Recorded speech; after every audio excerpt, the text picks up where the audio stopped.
am so happy to be here with Rick Hanson, PhD. He's a psychologist, senior fellow of UC Berkeley's Greater Good Science Center, a New York Times bestselling author. He's lectured at NASA, Google, Oxford, and Harvard. He's taught in meditation centers worldwide. He began meditating in 1974 and is the founder of the Wellspring Institute for Neuroscience and Contemplative Wisdom. Rick is also the author of 6 books, including Neurodharma, Resilient, and Hardwiring Happiness. Collectively, they've been published in 29 languages. He's also the author of the forthcoming book, Making Great Relationships. He's an expert on positive neuroplasticity, and his work has been featured on BBC, CBS, NPR, and other major media. You can find him at rickhanson.net. And most of all, he's an incredibly good friend of mine and valued colleague. I admire him tremendously, and I love him with my whole heart. It's really great to be with you today, Rick. Oh, it's a complete delight. Always, Cassie. So great. Let's make some good trouble. Great. So we've been talking about in this summit that we're actually in sort of a mental health renaissance, that this is a new day for how we view mental health, how we treat mental health disorders, and how we can elevate the mental well-being of the populace. I know you've thought and written and spoken a lot about this, but what do you think are some of the key features in this sort of optimistic view of where we're going with elevating mental well-being around the planet?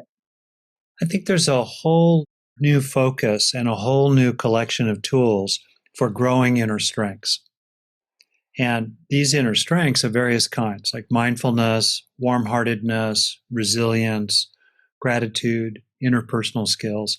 These inner strengths are what foster mental health, which includes the capability of dealing with challenging times, including in our relationships with other people.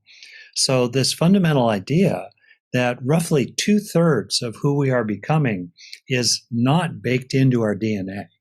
It's up for grabs. It's based on social forces, and it's also based on what we do inside ourselves. And to recognize that each of us, informed by modern brain science and inspired by ancient contemplative wisdom, each of us has within ourselves this sacred power to grow a little every day, to heal a little, to learn a little every day, by growing durable, lasting inner strengths inside ourselves for our own well-being and healing, and also to benefit the whole wide world. That's incredibly hopeful. And we could talk about the positive neuroplasticity of that, the actual how of that. You can use your mind to change your brain, to change your mind for the better. And the real inspiring takeaway is that we have that power.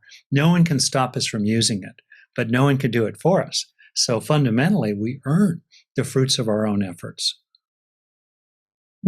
Yes, absolutely. It's really an empowering message. And I think for some, it can be daunting, especially families who have faced mental health issues running in their family, maybe in kids or loved ones. And it's easy for us to say, hey, you can do this, do it a little bit every day. And they're like, oh my gosh, I've tried everything. I've tried absolutely everything. What would be your message for those folks? Yeah. Well, to be really clear, we always start with what's it like to be you right now, today, in your own real life. We always have to begin there with mindfulness and self-acceptance and self-compassion and honesty about what it's really like. Absolutely, to be sure. And thousands of studies, really, about the ways in which the nervous system and its headquarters, the brain, can learn. Thousands of studies show that if we actually simply sustain an experience of something beneficial, something simple, like relaxing a little as you exhale, or appreciating the nice feeling of putting your hands in warm water, or drinking water when you're thirsty, or having your cat in your lap, or like right now, my friendship with you that has lasted over 20 years is in my heart as we speak. Simple things. There's a famous saying that I'm sure you know, neurons that fire together can wire together. So the science shows that if we simply stay with these simple beneficial experiences for a breath or two or longer, feel them in your body, be aware of what feels good about them, that itself will gradually, slowly but surely, hardwire the benefits of those experiences into your own body, especially into your own brain. So that gradually over time, you turn states into traits. In other words, you move from experiences of things like relaxation or comfort or calming or gratitude or connection. You move from experiences of those to lasting beneficial traits that are increasingly hardwired inside you. And everyone can do this. It's deceptively simple, but it's about doing it multiple times a day, to slow down, to actually receive into yourself, to take in the good of whatever is useful for you. And it's not about positive thinking, nor is it about chasing positive experiences. Actually, as we fill ourselves up in these simple ways that are very authentic, it's in your body, it's real, right? You really are feeling it at the time. When we fill ourselves up in this way multiple times a day, then we feel increasingly full and balanced already. So there's actually less need to keep chasing shiny objects out there in the world outside us. Yeah, and one of the things I love about your work is how pragmatic and practical and also sort of baby steps it is. You've done a lot of work on these very seemingly small but quite profound practices people can engage in. Yeah. Well, thank you for saying that. In other words, in the present moment, usually is some beneficial aspect, some useful, often enjoyable aspect of our own experience. And it's a great message of hope for people who are suffering deeply and for biological reasons, perhaps for reasons of trauma. They're dealing with a lot of suffering and, kind of dysfunction and dysregulation, disturbance. It's shaky, right? It's so calming to realize and helpful and hopeful that in the midst of all that, there's almost always some place of refuge, some aspect of your experience, often a very simple one, that's a place where you can take your stand and gradually take it in, stabilize it, establish that calm or strength or feeling of connection or gratitude inside yourself, and then gradually you build out from there. And I speak here as someone who has definitely grappled with a fair amount of pain and unhappiness and sorrow and loss, and in real ways, including rooted in my own childhood.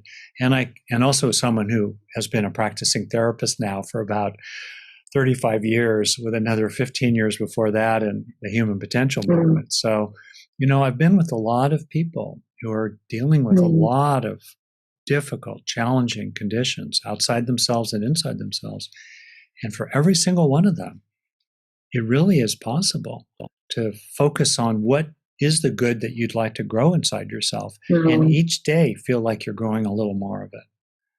Now, we can talk about practical, if you like, tools and inner strengths that are useful for things like anxiety or depressed mood or conflicts with others. We can focus in on that. But the general point is that neurons that fire together do wire together. You just have to help them sink in, But by helping yourself, you really can grow the good inside yourself every day. Yeah. And one of the terms that we use at the John W. Brick Mental Health Foundation is that we focus on the salutogenic aspects of mental well-being, as opposed to the pathogenic aspects, which are disease-focused. It's what I want to stop. It's what I want to get away from. It's what I want to get rid of. Instead, moving toward the health-enhancing, what I want to approach. Oh, that's beautifully said. I've also heard it said that, and I think there might be some research around this, that sometimes we think about our positive experiences are on the opposite end from our negative experiences, when really it's more correct to say there are two continua, high and low distress and high and low positive. so that you can actually have quite a bit of distress and have quite a bit of positive happening at the same time. And it becomes less about trying to squelch this down and more about using this as, in a way, an antidote or a modifier. Oh, that's extremely important what you're saying, and completely correct. And it's also useful. Think about people who are dealing with chronic physical pain, really challenging, intense chronic physical pain. We can practice with that physical pain, and you can apply this to emotional pain so that it's there. And also, much like you said, alongside it is an underlying peacefulness, an underlying acceptance, an underlying kindness to yourself that's alongside whatever else is going on. And in my own work, I think a lot about what I call antidotes or medicine, essentially for particular issues. In other words, let's suppose that someone is dealing with a lot of anxiety, maybe it based in their temperament, maybe their circumstances. We've all around the world gone through a plague for the last 3 years, and by the way, we're still in the middle of it. And there's a new one coming around the corner. So we're in it. Yeah. It's understandable that people are anxious. What are the strengths? What are the resources? What are the flowers that we can grow inside the garden of our mind alongside those weeds? Anxiety is not bad. We don't hate it. We're not against it. We must experience it. We must be open to it rather than suppressing and shoving it down. But what can we grow alongside it where we can increasingly live, and also that can help us with the anxiety? So, for example, just the simple sense of calming as you exhale. Because inherently, as you well know, the heart rate slows as we exhale. The parasympathetic branch of the autonomic nervous system gets involved, and so there's a calming. Well, what would it be like, 5 times a day to just really receive into yourself, kind of marinate in, savor for a dozen seconds, a long exhalation, and know what that feels like. Gradually, that will build up the trait. You'll move from those states to a trait of inner calm. That's very useful. Another inner strength flower alongside, let's say, the weed of anxiety would be something like a sense of your own personal grit or resilience, determination. Angela Duckworth, great researcher and scholar, has talked a lot about grit. Okay, when you feel a little determined, when you have a little moxie, maybe for somebody else, maybe for yourself, maybe you're doing something physical and you're hanging in there with it, or maybe you're just enduring a long, hard day. When you have that experience of your own personal strength, slow it down. Know what that feels like. Stay with it for a breath or longer to help those neurons keep firing so they start wiring that sense of strength inside you, which is a major resource alongside anxiety. I'll name a third just to finish. Another major resource for anxiety that you well know is the feeling of positive connection with others. Whether it's coming into you from others who are being friendly or kind or caring, or flowing outward from you. Either way, it's a positive connection. And it could be very simple, joking with somebody at work, or a little back and forth where you get your coffee with somebody, or remembering what it's like to be with your dog or your grandmother. When you're having that sense of warm connection, slow it down. Take in the good. I've developed and drawn on evidence-based methods for increasing neuroplastic change in your mind that you can bring in. Like, for example, being aware of what's personally relevant to you about whatever you're trying to internalize, such as feeling connected. But whatever you do, for a breath or longer, stay with that experience of warm connection. And gradually you start to fill up what might feel like a hole in your heart. That's how I grew up. Gradually, drop by drop, brick by brick, you're filling up that hole in your heart so that you build up the strength, the trait of warm-hearted connection, which is a wonderful resource to settle down anxiety. I know that you are involved in large scale initiative around compassion. Yeah. And I wonder if you can speak to the connection between compassion and mental health and well being. I'm sure not everybody thinks about those two things as connected, but of course they're very connected. That's wonderful you said that. So, compassion simply is the combination of empathy for suffering, broadly stated, stress, weariness, upset, physical pain, ranging from mild to agonizing. So, there's empathy for suffering, there's an openness to it, combined with warm heartedness, benevolence, caring toward it. We're not merely indifferent, and often a movement to help if we can. That's compassion. And we can apply compassion to others, of course, as well as ourselves. Very important. In compassion is bittersweet. There's the bitter of the suffering, there's the sweet of the warm heartedness. And research shows, new brain research shows, that when people are in touch with compassion, not merely empathy can burn people out, but compassion has the sweet of the caring, the concern, the kindness, and that activates reward centers, literally in the brain, that help people to tolerate the bitter of the suffering. Isn't that kind of wonderful right there? So compassion itself is soothing and supportive and strengthening when people are grappling with mental health issues, particularly. And it's both. It's compassion for, if you're feeling anxious, can you find compassion for others? If you're feeling anxious, can you find compassion for yourself? Either way, it works. You know, if you're irritated, I was irritated with somebody last night, and, you know, one of the things that has helped me is to find compassion for them and myself, because it's inherently, that warm-heartedness is inherently soothing. And then if you think about the whole world, we are in it together. We are one whole human tribe with 8 billion members. And we need to come together for the sake of our own mental health and that of others. And the sense of common cause with others that we can have through compassion is really helpful. So this Global Compassion Coalition that I've helped to found is really about the fundamental idea of creating a new kind of global commons in which millions of good-hearted people and organizations like you, John Brick, Deepak Chopra, others, the UC San Diego Center for Mindfulness, et cetera, can come together for the common good, to celebrate each other, to support each other, to collaborate with each other, and eventually to gather together their resources, join together toward systemic change that the world desperately needs. And to feel like you're part of that, you know, common cause itself is a factor in mental health.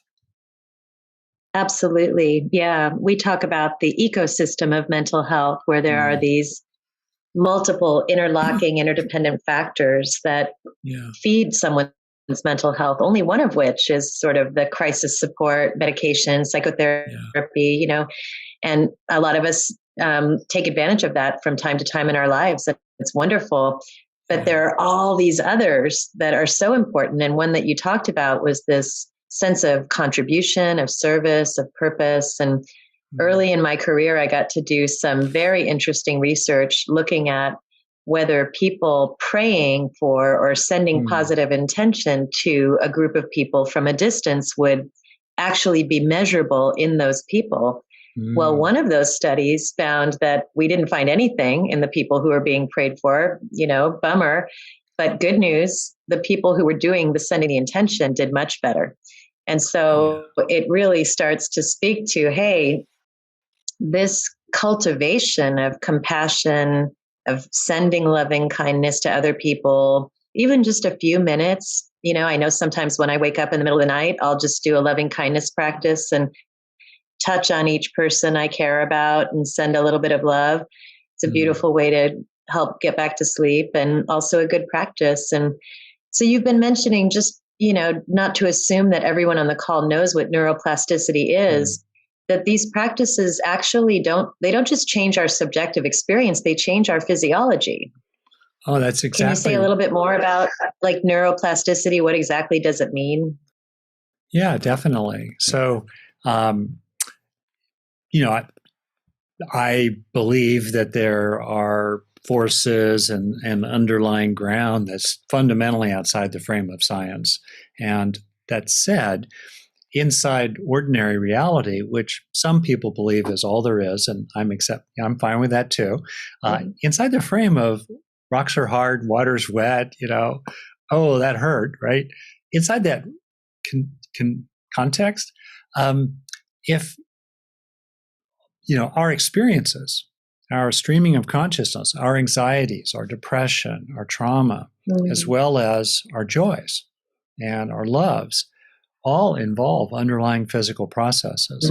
And with repetition of or resting in particular key experiences, that keeps the physical processes in the brain going, which leaves physical traces behind in altered structure and function in your brain. For example, just right now, okay, Cassie, as you know, in your brain right now are about 85 billion neurons, roughly, with another 100 billion support cells. A typical neuron makes several thousand connections with other neurons, giving each of us several hundred trillion little microprocessors sparkling away, or what Charles Sherrington called the enchanted loom, weaving the fabric of consciousness. Okay? It's happening right now. And these little neurons are super fast. They fire 5 to 50 times a second. All kinds of stuff's happening. The takeaway point is first, I think, to have profound gratitude for the gifts of 3.5 billion years of life on this planet, 600 million years of evolution of the nervous system that has constructed this marvelous organ. Thank you. Thank you, brain. Thank you, Mother Nurture. Thank you. Okay, what are we going to do with it, right? What are we going to do with it? We have this extraordinary power to use our mind to engage particular neural activities that foster positive change.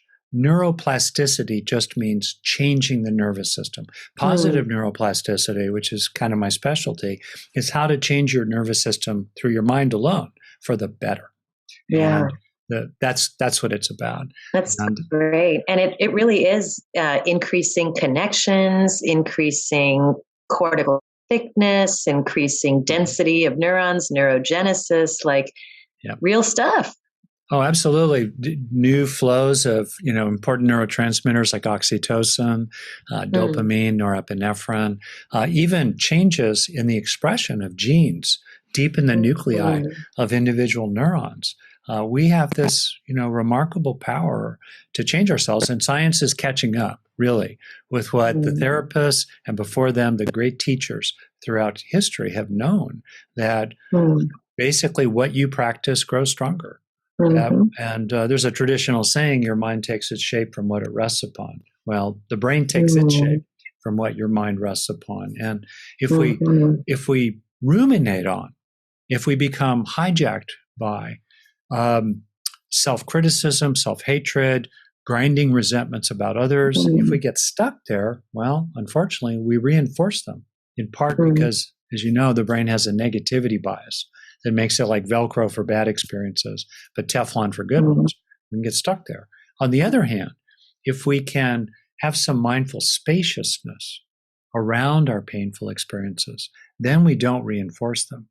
We actually start to, in fact, associate those painful states, those painful experiences, with spaciousness and calm and witnessing and even an underlying fundamental okayness, which does indeed help to soothe and ease those painful experiences over time. And also, when it feels right, we can shift our attention, our focus from those painful experiences and rest our attention in what is also true. The good that endures alongside what is painful and difficult. And through repetition, as we rest ourselves there, as we come home increasingly there, as we dwell increasingly in those beneficial, ordinary, simple human experiences, they become increasingly what dwells within us. This has been the great teaching throughout history. Where do you dwell and what dwells within you? And now science is catching up to that. And people like me, who are very practical, burrow into the science to find new methods and new techniques and understanding of old techniques to steepen a person's rate, their growth curve, the rate of healing and growing and even awakening as they move forward each day and throughout their entire life. And other than what we've already said, you may have already shared this, but when someone's in feeling, I don't know, captured by that tyrannical internal voice, the negativity, I work with patients and they'll just say, I can't stop. I'm stuck. I'm pinned to a card here. Yeah. What are a few things that you know of that we talked about taking in the good, savoring, shifting your attention? We mentioned mindfulness.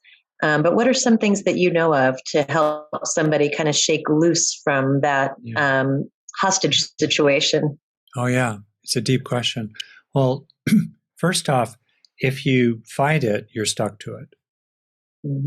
And that's important. So the important thing is to get some space right there. So being able, for example, to name it to yourself. There's a saying, name it to tame it. So you're naming it. And there's research that shows that if you just simply say to yourself, anger, addiction, hatred, sorrow, shame, just that reduces activity in the amygdala of the brain, this little nubbin that's like an alarm bell ringing away, gets quieter, and also naming it increases activity in prefrontal, behind the forehead parts of the brain that bring in more kind of regulation and calming. Just naming, that's helpful. Another is to name it in a way that gives you some space from it. For example, to relate it to a funny character in a cartoon movie. That's a little silly, annoying but silly. So you start getting some breathing room from it. Just that alone is really useful. Another is to shift into compassion for yourself about it. Just a simple thing like, yes, this hurts. Yes. Sorrow again. Grief again. But you're focusing on warm-heartedness for yourself. That right there is really useful. Yeah. And then I think it's really helpful to do behavioral stuff. There's no replacement for action, right? I'm a long-time consciousness guy. There's no replacement for action. Make your bed. Right. Make your bed, brush your hair, brush your teeth, pet your cat. Just action will tend to break people away from that hostage situation of various kinds. And then I'll tell you a couple of neurological hacks that are really powerful, actually. And you find almost every neuropsychiatric tool somewhere in the yoga traditions or somewhere in the First Nations and shamanic wisdom, indigenous wisdom traditions. But now we understand more and more biologically why they work. So a really useful thing is to be aware of anything as a whole. Be aware of your body as a whole. Be aware of the room you're in as a whole. Any kind of sense of things as a whole technically pull people out of midline cortical activation, especially the rearward default network area, and it pulls you out of the ruminator. We're stuck in the ruminator, in the spin cycle of rumination. Well, this midline cortex is the basis for that rumination. When you go into a sense of things as a whole, it reduces midline activity and increases, for most people, activity in the right hemisphere of the cortex, which is involved with holistic processing. This gets quieter, less rumination, because you've moved out into a sense of things as a whole. Wow. Another hack is to raise your gaze to the horizon or above. That too, that sense of, it's called allocentric processing, visual processing, also quiets activity in the midline, in part because our ancestors who used this kind of being aware of the whole field around them, they went there when they heard the stick break nearby. Is that a lion about to eat me? Or did a stick just fall out of a tree? you go to a sense of the whole. And I don't mean with alarm either, but when you go to the sense of the whole, it reduces self-referential preoccupations. You're less oriented around, your own pain, which of course is very legitimate and authentic. And suddenly you're out with more of a big picture, bird's eye view perspective. So that's the second neuro hack. Lift your gaze to the horizon or above. The last one, really fast, is tune into the internal sensations in your body. If it feels safe to do that. It's not that comfortable sometimes for people who've been traumatized, but if you can, follow the internal sensations of breathing. As soon as you're engaged in what's called interoception, you're tuning in, like the feeling of the air flowing in, chest expanding. You can do that, right? Even like when you feel like you're being hijacked and you're hostage to that inner voice, focus on the internal sensations. What that does is it activates and engages a part of your brain called the insula on the inside of the temporal lobes, both sides. And when you engage the insula, it acts like a circuit breaker in the ruminator. It reduces activity in the default mode network, so you're no longer ruminating and with that sense of being hostage to that angry internal voice. So just those three right there. You can always do them. They're really effective. And the more you do them, the more you build up the trait of that kind of spaciousness of being. That's great. Yeah. And free.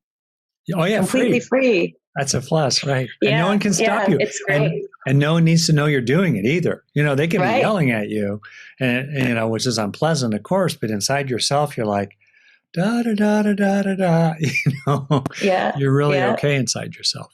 Yeah.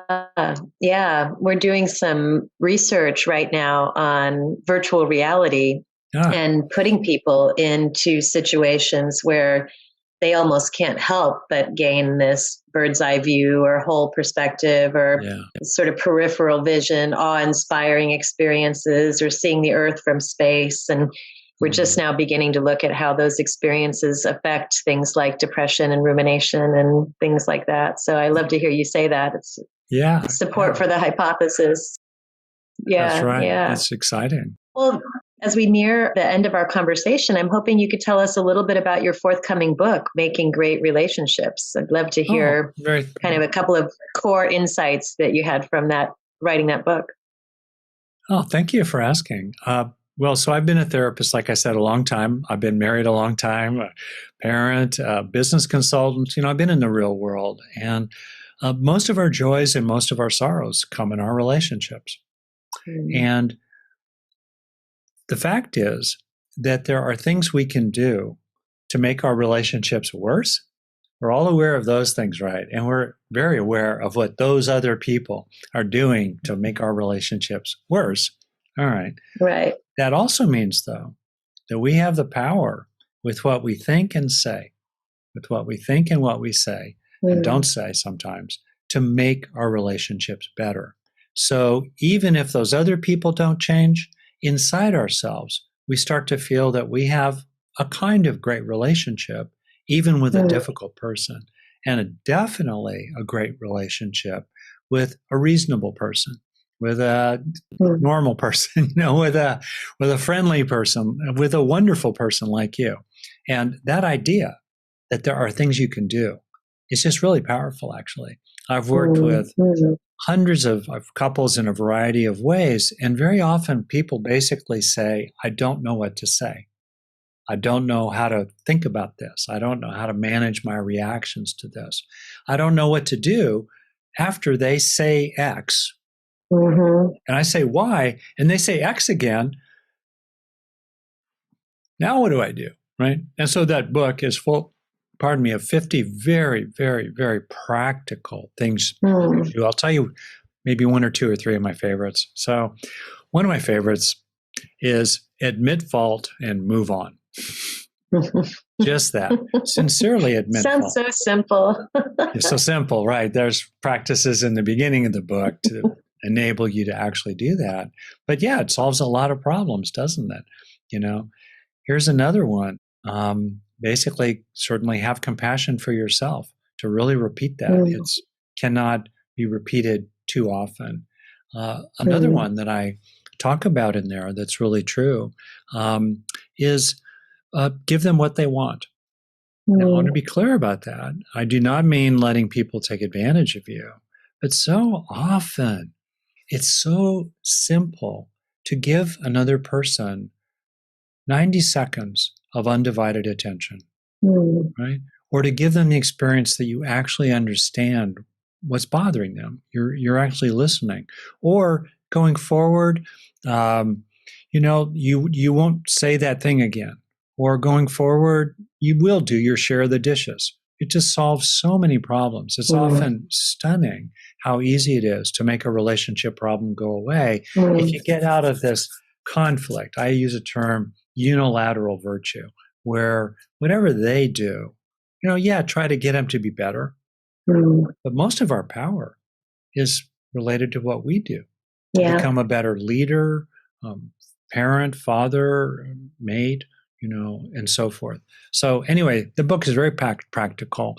I think there's a lot of stuff out in the world that's full of shoulds, should this, should that. This book is about how to. It's really about the nuts and bolts of the kinds of things we should have been taught, when we were in high school, and most of us were never taught. And yet, when you learn them, they make an enormous difference in your own quality of life and how effective you can be, including in business. Yeah, I love that. And just the title speaks to that, making great relationships, not looking for them, not finding them. It's up to us to make them, just like we would craft other things. And that's wonderful. That's right. It's kind of a bold statement. The publisher was initially a little nervous about it, and I was strong about it because that's the great hopeful possibility. Yeah. Right. We can make our relationships better every day with what we think and say. And that speaks so much to the theme of this whole summit. And I think it's a thread that's run through our conversation here is, again, that empowerment that you can engage in multiple evidence-based practices and wisdom-based practices to enhance your mental well-being. And yes, they take some effort. Yes, they take repetition to make a long-lasting difference. But they are available for you. And there are also hundreds of thousands, millions of other people who are doing these practices and finding them, connecting with them. And so how can people learn more about you and your work? What are some ways that they can connect with some of your most recent work, the Global Compassion Initiative and your new book? How can people find you? Well, thank you. Very briefly, my name, Rick Hanson, S-O-N. Just Google me. You'll get to my website, which is chock full of freely offered resources, very practical, science-based, and also informed by contemplative wisdom. Things you can do to make your life better in a whole bunch of ways. So just Rick Hanson. The other is Global Compassion Coalition. We're a vast coalition of many, many different kinds of people and organizations who have one thing in common. They want to join together for the greater good at a scale that can change the course of history. That's the fundamental vision here. And so just go to globalcompassioncoalition.org and you'll see what we're doing and you can be part of it. It's free. And as we, the more people we are, the stronger we are. It's as simple as that. Thank you so much, Rick. You're such a blessing in my life and in the lives of so many other people. I just really appreciate you and love you. And thanks for being here. Oh, yeah. And what you're doing is beautiful because it's an example, just like you said earlier, of people coming together, right? And feeling that sense of common cause. If I could just say this, Cassie, something I've been reflecting on recently and was part of the reason I started this Global Compassion Coalition is that I grew up in the 1960s and 1970s. So I saw in America over roughly a 10-year period, roughly 1962 to 1972, this incredible coming together of major movements for the greater good, civil rights, women's rights, gay rights, environmentalism, multiculturalism, new music, East-West psychology coming together, just a fantastic fusion. And you would look to your left and look to your right, and you'd see people with you, or you'd know about them, that we're all involved in these threads, these currents coming together to make a single mighty stream of change, which then kind of petered out in the 70s and 80s and 90s. And, the forces of authoritarianism and racism and fundamentalism started to gather hold. And there was a decoupling of the personal from the political. And naively, I thought that the evolution of people and their individual consciousness with psychotherapy and mindfulness and wisdom traditions would somehow produce political change at scale. It didn't. Decoupled. And I think it's really important now to find ways to reconnect the personal and the political so that as people transform themselves individually, they can join together to change the world for the better systemically, which is really, really needed these days. And that's essentially also the vision of this Compassion Coalition. You can see many, many wonderful people doing wonderful things who almost never put their money in a single bucket toward an important change that involves resources that are big enough to be strong enough to actually make systemic change. And that's our opportunity. And I think it's a powerful time of coming together in the world that people understand they have to connect the personal to the political, and we have to join together to produce the systemic change that our world desperately needs. Thank you. So well said. Thanks again for being here. Bounce back. I look forward to seeing you again soon. Oh, you do. Take care.